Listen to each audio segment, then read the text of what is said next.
Kasih karunia dan damai sejahtera Allah Bapa kita dan anaknya Tuhan Yesus Kristus menyertai saudara. Amin. Shalom saudaraku yang terkasih di dalam nama Tuhan Yesus Kristus. Senang bisa menyapa saudara di tempat saudara berada hari ini. Dalam dimensi yang berbeda tetapi dalam dunia yang sama. Sebagai insan yang diciptakan untuk Tuhan, sebelum melakukan rangkaian aktivitas pada hari ini, marilah kita mengawalinya dengan mendengarkan firman Tuhan.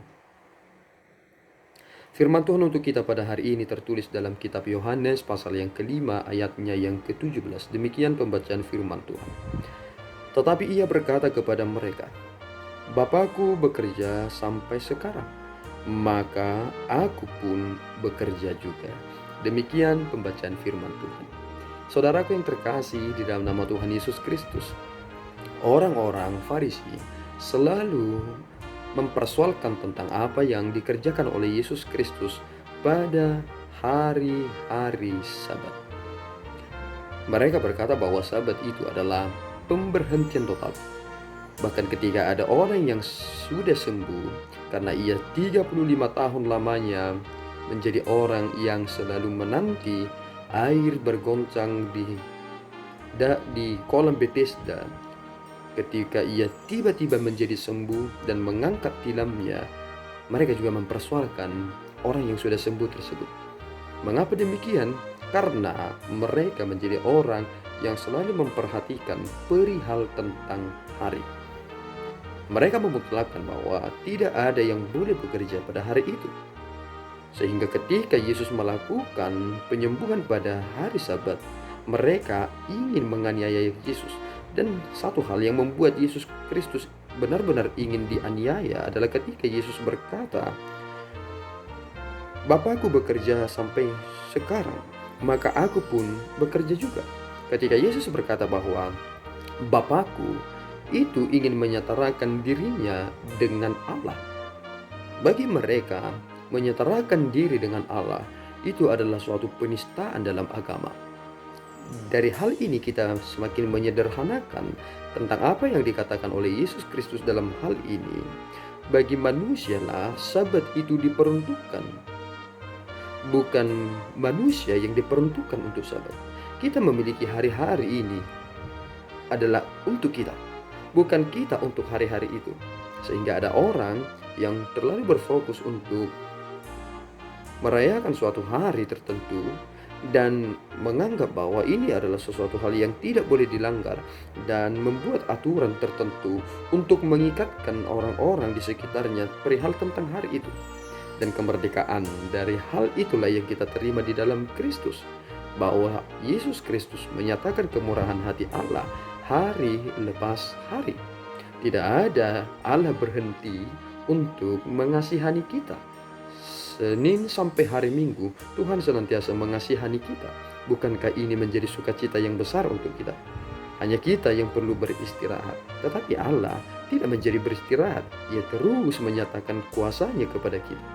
Seandainya Allah berhenti, maka selesai sudah hidup ini.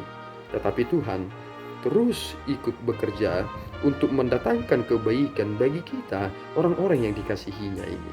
Oleh karena itu saudaraku yang terkasih di dalam nama Tuhan Yesus Kristus, maka berusahalah untuk menjadi orang-orang yang dapat mengerti maksud Tuhan, bukan menjadi orang-orang yang terlalu bersifat parsial dan membatasi segala ruang lingkup ini. Jika Tuhan telah memerdekakan kita atas semua ini, kita menjadi orang Kristen tetapi lebih sering menghakimi orang lain perihal tentang pemeliharaan mereka tentang hari Minggu. Bukankah setiap hari dapat kita pergunakan untuk memuliakan Tuhan? Bukan hanya berfokus pada hari Minggu itu. Sehingga kita jika menjadi orang yang lebih menekankan hanya karena hari-hari khusus tertentu, kita tidak jauh berbeda dengan orang-orang Farisi. Tetapi kita adalah orang Farisi di dalam pemahamannya, tetapi kita adalah orang Indonesia jika kita hanya membenturkan dalam hal itu. Dalam kitab Kolose kita semakin mengerti, Paulus juga menekankan hal itu. Jangan hanya menjadi pribadi yang tahu tentang hari-hari besar, memperingati perihal tentang tanggal dan lain sebagainya, tetapi Kristus tidak ada di dalam hatinya. Tuhan telah menyatakan kuasa-Nya melampaui ruang dan waktu. Kita manusia harus mengikut di belakang. Kuasa Allah lah yang kita nyatakan dalam kehidupan ini, sehingga di mana ada Roh Kudus, maka di sana ada kemerdekaan.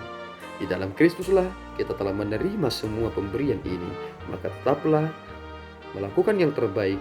Jika Allah kita, Bapa kita, bekerja sampai sekarang ini, Kristus berkata juga, aku bekerja juga saat ini. Maka saudara, orang-orang yang diselamatkan oleh Tuhan di dalam Kristus, teruslah bekerja di dalam Tuhan dan melakukan dengan begitu maksimal demi kemuliaan-Nya. Jangan bermalas-malasan, tetapi berusahalah untuk menjadi pribadi yang bekerja keras dan memuliakan Tuhan lewat semua pekerjaan yang nyata ini. Tuhan Yesus memberkati kita berdoa. Ya Tuhan, kami bersyukur atas berkat-Mu. Terima kasih atas tuntunan-Mu. Engkau telah menyatakan kemurahan-Mu melampaui batasan-batasan yang ada di dalam diri kami. Hari lepas hari Tuhan mengasihani kami. Tidak ada pengecualian. Dan Tuhan mengizinkan kemurahan hati Tuhan itu melanda kami. Terima kasih Bapa. Di dalam Kristus kami telah menerima keselamatan itu. Dan kami penuh dengan sukacita karena kami terlepas dari semua tuntutan-tuntutan dan ikatan-ikatan. Dan kini kami menjadi pribadi yang merdeka, yang melakukan keselamatan kami dengan penuh syukur. Terimalah Tuhan semua ucapan syukur kami ini ketika kami menyembah saat ini. Terlebih mampukan kami dalam pekerjaan kami. Di dalam Yesus kami telah berdoa dan mengucap syukur. Anugerah Tuhan kita Yesus Kristus, kasih setia Allah Bapa, dan persekutuan Roh Kudus menyertai saudara. Amin. Tuhan Yesus memberkati.